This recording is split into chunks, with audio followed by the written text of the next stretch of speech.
Il se peut qu'un moment soit venu où que nous ayons le désir de prier, une prière sans lumière dans la nuit.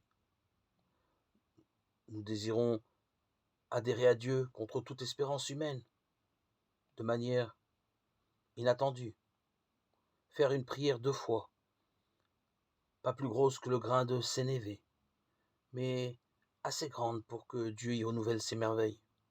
Une sorte de prière à l'envers, où la grâce travaille en nous, invisible mais très puissante, et où le fond de notre cœur, imperceptiblement mais sûrement, se creuse et s'élargit.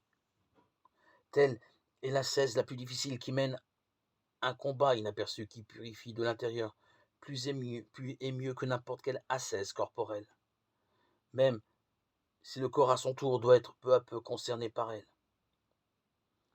Ainsi se développe une interaction entre l'ascèse et la prière. L'ascèse est-elle encore exercée dans l'espoir de trouver la prière? Ou bien est-ce l'état de prière qui par l'ascèse nous fait mourir au péché? En d'autres termes, est-ce la mort au péché qui opère en nous la prière? Ou bien au contraire, est-ce le courant de la prière qui lave notre cœur des traces du péché? Celui que Dieu a mis en état de prière ne peut plus répondre à une telle question. Il lui suffit que de son cœur éveillé jaillisse une vie nouvelle, qu'il puisse écouter Dieu et lui parler dans son cœur. Pour cette vie-là, il a renoncé à tout, à cette vie en lui. Il s'est livré tout entier.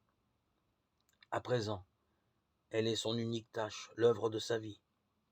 Elle n'est même plus son œuvre à lui, elle est l'œuvre de Dieu en lui.